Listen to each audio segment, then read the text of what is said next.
Deiland is an adventure and simulation game for PS4, which released May 3rd, 2018, and PC, which will be releasing July 2nd, 2018, for $14.99 USD or your regional equivalent. I play a bit of Deiland before bed at night. It's a good way to unwind, and since you can make adequate progress in just a half hour spent, I felt like I was accomplishing something. Deiland is a small game both in terms of the scale of the world you inhabit and also as far as content goes, but somehow the developer, Chibpig, makes it work. Though it was recently released on console, it started as a free game by the name of Deiland Tiny Planet, available for Android and iOS, and in its free form the game is rife with timers. Naturally, this pay-to-play version had to find a way to enforce those timers without actually having you to shut down your console and come back to it later, but more on that in a bit. You play as Arco, a young prince who lives on a miniature planet. It's a peaceful world until visitors from other worlds start disturbing the peace, bringing with them a slew of tasks to complete, new crops to plant, and recipes to craft, and also moving the story along. It's a good formula, in theory, for keeping things moving, though it's a flawed one as it retains a sense of waiting for something to happen as you would with a mobile game, without the benefit of being able to shut down your device. Once you get into the swing of things, however, you hardly notice the wait. Visitors come and go like clockwork, and you'll be completing requests in between. The majority of your time will be spent gathering materials and crafting. As you upgrade your facilities, you're able to access more types of crafts. Food and tools are pretty much the only thing you'll really use outside of quests, and I found that the alchemy tree was entirely unnecessary. Monsters and asteroids also endanger the planet, and the former will have to be slain, while the latter will require you to turn the planet to avoid having your valuables impacted. Either event only takes 30 seconds or so to thwart, and they feel less like catastrophes and more like minor inconveniences. Regardless of its crafting, gathering, farming, or fighting, Arco will receive experience points.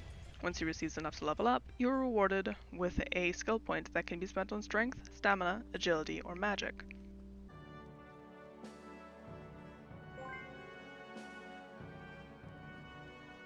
It's worth noting that the art for these tarot-style cards is gorgeous. Leveling up Arco does actually make a noticeable difference in gameplay, whether that means hitting harder, taking less damage, or selling your goods for a higher price. Deiland's core design is likely its largest flaw, but if you can get around the inherent limitations of having such a small area to work with, you'll enjoy what the game has to offer. The game limits you to your mini planet, and after you unlock the ability to travel, an icy planet will you meet a handful of other characters. Unfortunately, this normal-sized planet is also small in scope, and feels like a missed opportunity to give the players a chance to stretch their legs. There's also animal husbandry. To a degree, you'll have sheep and chickens, both of which can be purchased once visiting this other planet. Chickens will appear at random, and after feeding them enough times, they will explode into an egg. They'll follow you around the planet so long as you have seeds on you. Sheep can be purchased from one of the merchants on the icy planet and can be stored in a stable. They'll produce milk, for whatever reason, if you feed them straw, which can be crafted, and they'll also give you wool if you don't feed them and they happen to escape. The latter is sort of a weird formula because it's based on time and luck. Whenever the sheep finally decides to leave is when you'll finally get wool, which is used in crafting some recipes. In terms of polish, the game looks very nice with its 3D character models. Unfortunately, there are some textual errors as well as bugs.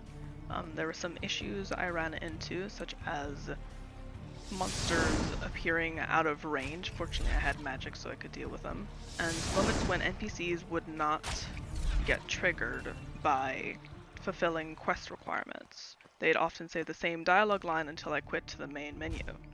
Most bugs I ran into with Deiland, including trophies that did not appear, could be fixed by exiting to the main menu and going back in game, but that's not an ideal solution when there should be no bugs at all.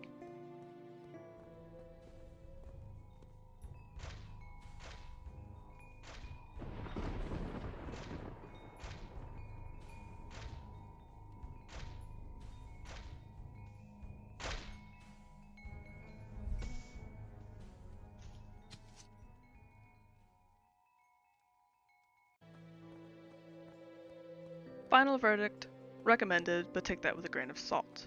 This is flawed but fun. It's an adventure on a smaller scale, and for the most part the game is able to deliver without feeling terribly restricted. The game won't be for everyone because of its limitations, but those who can look past that are in for a charming and peaceful experience.